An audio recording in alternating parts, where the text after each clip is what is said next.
Hello and welcome to the first recording, the first episode of 2021. As we delve into what happened in 2020, I've taken the last 2 weeks off. Thank you so much for joining me this morning. Took the last 2 weeks off from doing this and enjoyed some, good morning Scott, some refreshing, re-energizing, and trying to get my mind wrapped around what happened in 2020 and where we're going here in 2021. So thank you. Good morning, Charlie, for joining me. Many markets this last year had their strongest market on record, and I would say Seneca County is right on par with that. Good morning, Alex.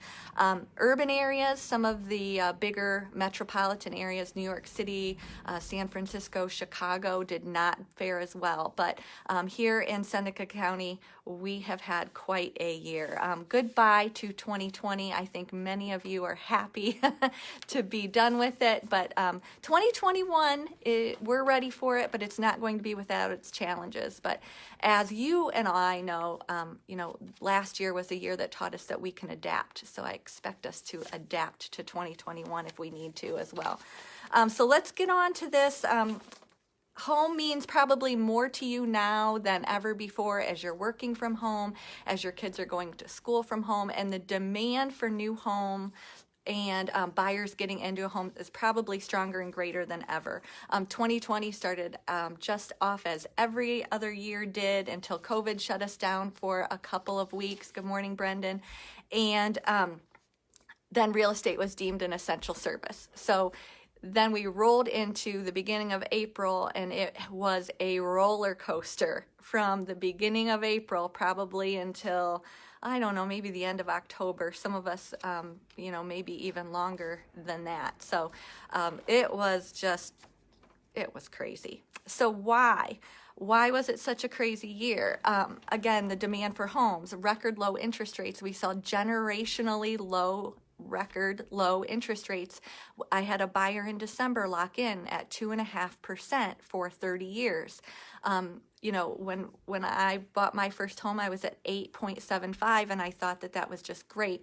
Millennials and the new buyers in the market just cannot believe, these interest rates are that low. Well, they are, and so we've seen many people take advantage of that. Have you refinanced? If you have not refinanced your mortgage, you do want to check into that right away. We had record low inventory levels this past year. Currently in Seneca County, we have about a month's worth of supply, a month and a half worth of supply on the market. Typically, we would average around 6 months supply. So that just goes to show you that we do not have enough homes on the market to satisfy the people who want to buy and take advantage of interest rates. Why is inventory such at critical levels? Many of you refied and stayed in your properties. People are not moving on. Baby boomers are staying in their homes longer. Builders have cold feet because of 2007, 2008. They got burned. Several went out of business. So, all of those things we can understand. We're building too few homes because the cost of construction is so incredibly high. Plywood, shingles, all of those prices have raised this past year.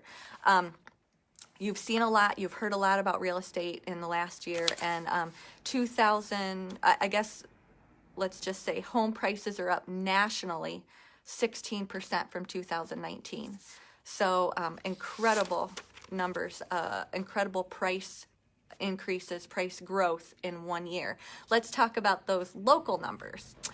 In Tiffin in 2020, we had an average sale price of $137,000, 62 days on the market, and 237 units sold according to Firelands MLS. We had a 12% price increase. So just in Tiffin alone, your home value went up 12%. So that's why when you received your Seneca County auditor tax assessment, that number was up because they know based on appraisals that our values have certainly increased. Attica, Bloomville, Republic area, in 2020, you had an average sale price of around $117,000, 60 days on the market, and you had 36 units sell. Old Fort Burgoon and Bettsville in 2020 had an average sale price of around $87,000, and 100 days on the market and 16 units sell. Good morning, Bruce. The lowest sale in the MLS in Seneca County this past year was $12,500. That home sold out in Bloomville. The highest sale price in the MLS this year in Seneca County was around $380, although I do know of some off-market sales that you can find in the auditors for over $400. Several, a couple in the Oak Bridge area, one in Sycamore Woods Lane, and a couple of farms that sold at $800,000 and $625,000. So we saw some really high-priced homes sell on average this year that we haven't seen in the past. So what does this mean for you moving forward here as we go into 2021? Sellers, this is still going to be a seller's market. We are still seeing price increases. Buyers, we are going to find ourselves in multiple offer situations once again. I know some of you are getting fatigued and frustrated, but hang in there. I do expect once January, February kind of roll around that we will see more properties come on the market. It's not going to be an influx, but we will see those numbers increase.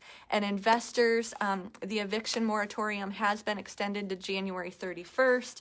So, I don't know what's going to happen with these foreclosures, what all of this forbearance means for the market, but I don't see a lot coming on. I think you're going to have to be right on top of that market as well. Just a little recap. So thank you all for joining me this morning. I know I went on a little bit longer than I typically do. Cody and Sean and Kim, thanks for tuning in. And if you have any questions, please don't hesitate to reach out. I really, really appreciate all your support this past year. It was an incredible year. It was challenging, but we're really looking forward to what 2021 has to bring. So thank you all and have a great start to your new year.